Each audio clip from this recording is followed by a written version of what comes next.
So, fun fact, I am an alum of the two best schools in the world: Mount Holyoke College, which is the first women's college in the United States, and Harvard University, where I pursued my master's in education policy. In 2023, Danielle Holly and Claudine Gay became the first two Black women to lead Mount Holyoke College and Harvard.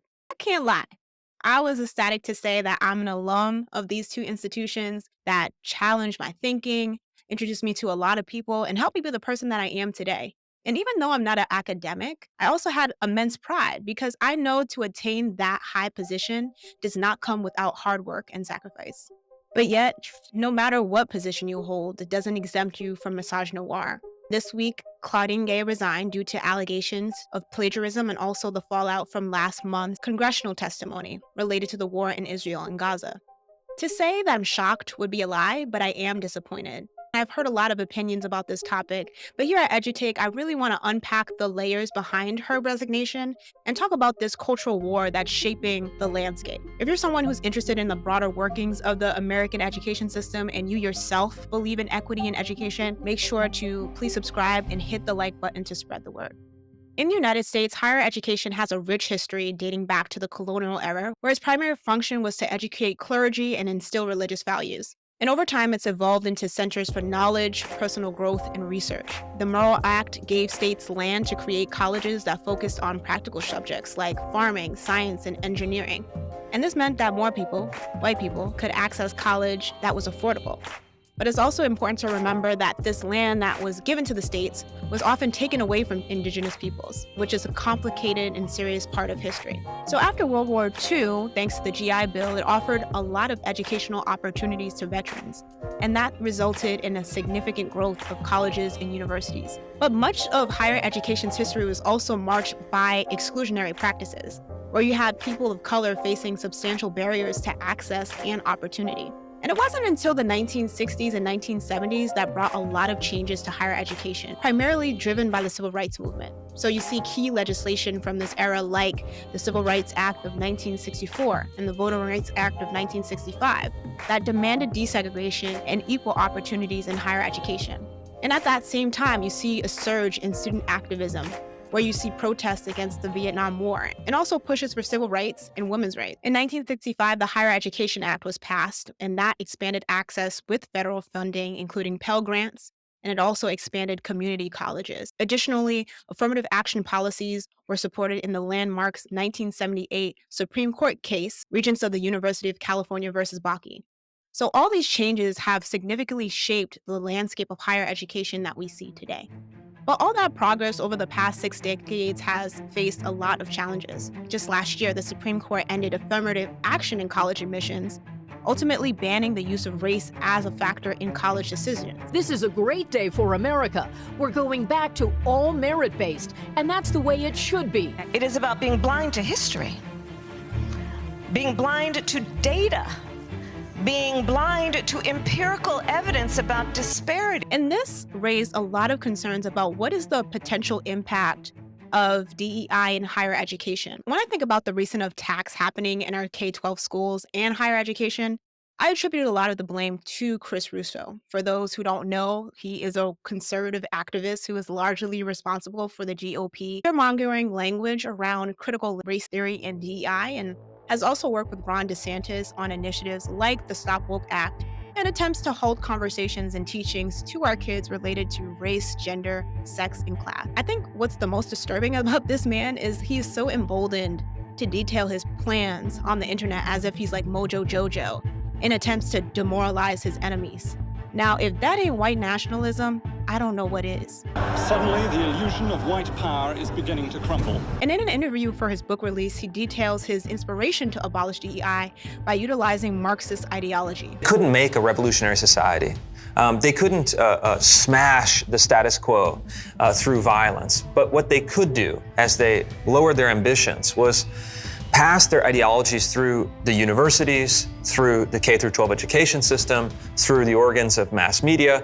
And so that became, by the mid-1970s, their new primary strategy. And what I document in the book is that this strategy, for the large part, actually worked. Rufo's effort to challenge and eliminate DEI programs in conservative states was successful, as he was able to bring this issue to public attention. He worked closely with individuals in Florida and Texas, resulting in bipartisan legislative changes that removed DEI departments from all public universities in these states. And this had a meaningful impact as, to him, it saved money, protected academic freedom, and presented a single dominant ideology from controlling universities. But to really make a statement, he had to go bigger. And what better way to attack by targeting one of the most prestigious institutions in the nation? And with the Black woman at the top of the institution, icing on the cake. So the resignation of Claudine Gay left a lot of people wondering, what was this strategy that led to her departure?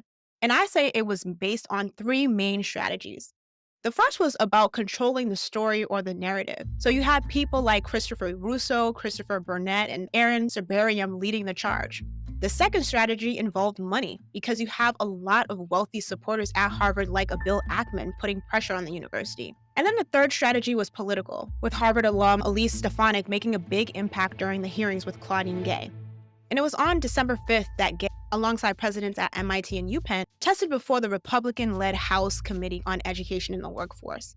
And it was during this exchange between Gay and Stefanik where she asked a challenging question. Does calling for the genocide of Jews violate Harvard's rules of bullying and harassment, yes or no? It can be, depending on the context. What's the context? And to be quite honest, Claudine Gay's answer was quite unclear and evasive, and that also provided ammunition for the right and also media outlets to be critical of her stance, which she had apologized. And this answer also led to slanderous allegations of anti-Semitism against her. Bernie Steinberg, who is the former executive director of Harvard Hillel, also penned an op-ed supporting Claudine Gay before she resigned and also criticized this tactic of manufacturing an anti-Semitism scare for political gain. And his commentary, I think, sheds a lot of light on the multifaceted aspects of this narrative. So when Harvard decided to support Claudine Gay and force her not to resign, a new strategy had to begin. So to further push this narrative, Rufo adopted a strategic move by publicly announcing his intention to smuggle the narrative into the left-wing media. And this involved, how do you persuade the center-left actors to acknowledge this issue? Because he understood that once the left-leaning media outlets joined this conversation, it had to legitimize the narrative. Rufo and Burnett combed through her writings and accused her of plagiarism. And they sent that to all left-leaning news outlets. So you see major publications including CNN, BBC, the New York Times, and the Washington Post. Once they got hold of this story, they began investigating Gay's alleged plagiarism, lending credibility to the issue like he said. And then when you see the op-eds and the commentaries following suit, they're all calling for her resignation. I hope she resigns, and more, that she is merely the first DEI domino to fall, which would topple a core accelerator of America's decline and fall, the replacement of merit with melanin. The pressure on Claudine Gay and Harvard was relentless because they had no signs of stopping. Media scrutiny, students being unhappy, and also wealthy donors at Harvard withholding their dollars until they addressed anti-Semitism, especially when your main job as a president is to uphold the image of the university and also make money. She had no chance. Ultimately, this was beneficial for Rufo because this orchestrated plan had a broader objective: to eliminate DEI from all schools. These are people that are very credentialed, but they're moral morons. They need to be removed from power, and the incentives have to shift dramatically within academia. I was disappointed that Harvard did not fight for her till the end. Disappointed to the students and alums, especially of color, who were hoping for change. And disappointed ultimately that this brilliant Black woman has to have her legacy reduced to the shortest tenure in Harvard president history. I mean, as a Black woman, that is heartbreaking, and I feel for her. So on January 4th, Chris Rufo, to rub it all in, publishes an article on his Substack, which is also featured by Political, titled "The Conservative Mastermind Behind Claudine Gay's Departure." And when asked by Political about Claudine Gay's resignation letter, where she expressed concerns and threats due to racism, Rufo said, "It was unequivocally not motivated by racial animosity. Instead, it stemmed from Claudine Gay's alleged minimization of anti-Semitism, her repeated acts of plagiarism, her intimidation tactics against the free press, and her failed attempts to conceal these actions. It was a matter entirely unrelated to her race or gender, revolving solely around her competence, merit, and perceived inability to provide effective leadership. What Rufo fails to realize is that Black women face extra challenges because we have to deal with both our race and our gender. And these aspects of our identity, being both women and Black, are closely related, and they can create a lot of obstacles and fewer opportunities, which makes us feel like we can't fail, especially if we have any semblance of power and prestige. And this is what we call intersectionality, a concept that some people, like Rufo, are unwilling to accept. It's also interesting that in the criticism of Claudine Gay, her qualifications in leadership at Harvard are simply being reduced to being a diversity hire. Because we know in the world of historically white institutions, Black women, regardless of their preparations, their qualifications, or competence in leadership roles, are more likely to face doubts. Black women in academic leader positions, like university presidencies, also face significant challenges and obstacles that often go unnoticed. On average, Black women hold these positions about 4.4 years, which is relatively short and also highlights the unique difficulties they encounter in maintaining leadership roles. And when we look at the time it takes for Black women to aspire to apply for president positions versus actually applying, they also face longer waiting periods, averaging around 6 years. And this waiting time is much longer than that experienced by white women. Claudine Gay becoming the president of Harvard wasn't a matter of chance or finding her on the street. Her scholarship, first at Stanford University and then Harvard University, where she won an award for her dissertation. This is the same dissertation that has been cited to have been plagiarized when it was really insufficient attribution. And before her presidency, she served as the Dean of the Faculty of Arts and Sciences for 5 years, during which time she spearheaded academic initiatives and also promoted diversity and equity and inclusion. And even when I was at Harvard, like 5 years ago, I often heard her name around campus. She was well respected and well regarded. So I say all that to say is, put some respect on that woman's name, please. I beg. Another tactic that I saw was Black conservatives also discrediting her scholarship. So Carol Swan, a Black conservative that was born in the Jim Crow South, who is also anti-DEI and anti-affirmative action, was asked who she thought should be the next president of Harvard.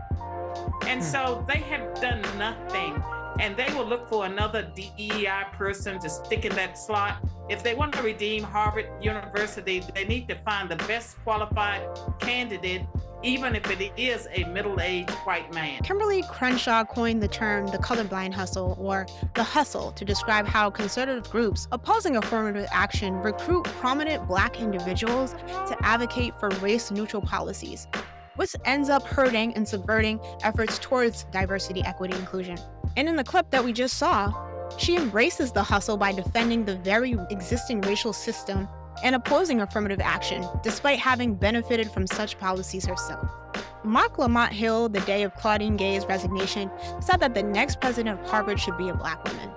To which I say, hell no. While I'm an advocate for equity, it's clear that Harvard and many universities do not have much structural support to help presidents of color thrive, leading them to the wolves. Because on average, women presidents, especially presidents of color, were less likely than men to report to receiving just a heads up about a realistic, accurate depiction of the job. So I say that to say, why should we elect another Black woman, knowing what Claudine Gay just had to endure just for some representation? Just alone, she has suffered so much and deserves all the money that she's getting. And I've heard a lot of people mentioning that she doesn't deserve that money. Shoot, pain and suffering alone. In the wake of a rapidly changing educational landscape over the past couple years, it's important to remain vigilant and also resist efforts to undermine these principles of DEI. And these rise of the counter movements often use smokescreens to conceal their agendas, and that threatens progress made to creating equitable educational environments. Groups like Moms for Liberty and the delegitimization of ethnic studies, DEI, and critical race theory have all played a role in challenging the consciousness of inclusive education. And I think to combat these challenges, it's also crucial that we stay informed and aware of the tactics that are being employed both online and offline, because resistance should be a collective effort that transcends versus national and local contexts. I love me some Michelle Obama. I love when she says, when they go low, we go high, and I'm all for that. But folks like Chris Rufo, their mantra is, when they go low, we take it to the flow. This man has openly detailed his plans, and he also wants to continue to advance his ambitions. And I think this highlights the urgency of the situation. One act of information and resistance is through platforms like this YouTube channel. Shameless plug, please subscribe, where you can gain more perspectives on what are the challenges facing K-12 and higher education systems. And I truly believe by staying informed, engaged, and committed to the principles of inclusivity, we can work towards a more equitable future in education.